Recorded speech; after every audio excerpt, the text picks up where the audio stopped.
If urban fantasy is a thing, does that suggest the existence of rural fantasy?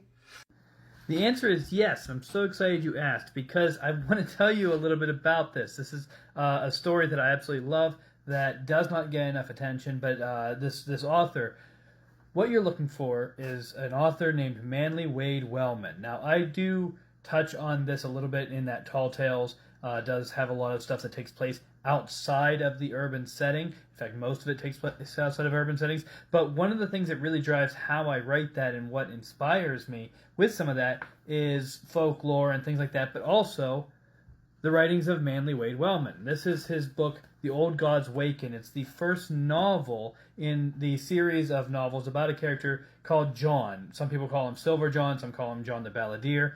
But he is a character that Wellman created who is an Appalachian man. He wanders up and down Appalachia. He tells, he encounters stories. He tries to address them. They're all very magical. It is very much rural fantasy set in Appalachia in which John encounters these things and addresses them usually by way of folk remedies and folk tale and his silver-stringed guitar, which is why he gets the name Silver John so often.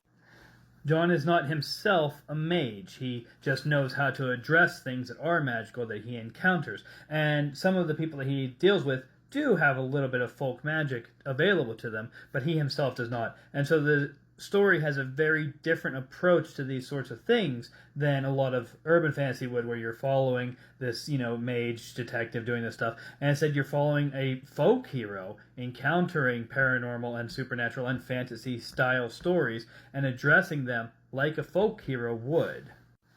There are a few Silver John novels, I think 4, I don't remember if it's 4 or 5, but there are a few Silver John novels out, and but they're really hard to find. I find some of them occasionally at very high marked up prices because Wellman died in 1986. The books have been out of print for a long time, but Valancourt Books, which is the publisher for the collection called John the Balladeer, which collects all of the short stories, because John appears in a few novels, but before that he was appearing in short stories, and throughout the decades he appeared in many other short stories.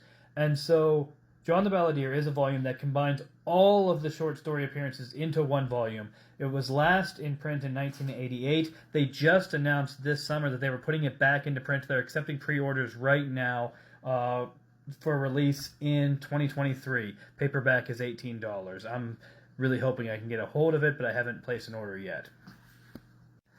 Wellman did write other stories. Some of them focus on a detective in New York and is probably closer to what urban fantasy would look like, but it was still written from his perspective. He also has some that are written with other characters in a more Appalachian setting, or at least in a more rural setting. And so checking out those stories of Manly Wade Wellman is really going to be the best way, I think, that you're going to find the exact genre that you're talking about in this video, and a great inspiration for approaching this type of writing in the way that he did. I think he did a beautiful job of kind of establishing this genre that has not really been given its due as yet. And so I think really going back to that and studying that the way that a lot of high fantasy writers approach Tolkien and look for kind of inspiration, I think would really benefit a lot of readers and would create a more robust conversation within this genre that I think really does deserve a lot more attention than it gets.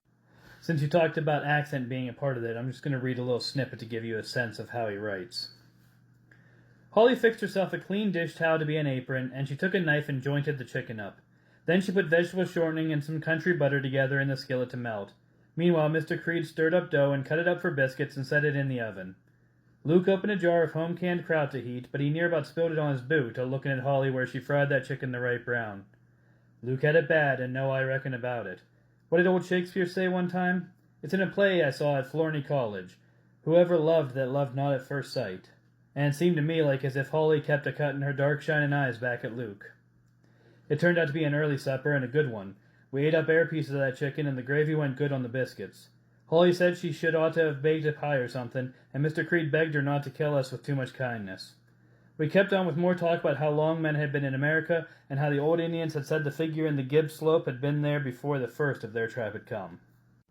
Incidentally, it looks like we're going to be starting up a new show over on the Rabbit Haberdasher channel, in which we play Paleo Mythic, which is a tabletop RPG written in 2019 and published by Osprey Press over in England. And we're going to be playing that campaign, and the campaign story that I wrote for it is called The Lost Tribe, and it's very heavily influenced by The Old Gods Waken. It's taken a lot of influence from that story, and so if you are into that sort of thing as well, I hope you check that out.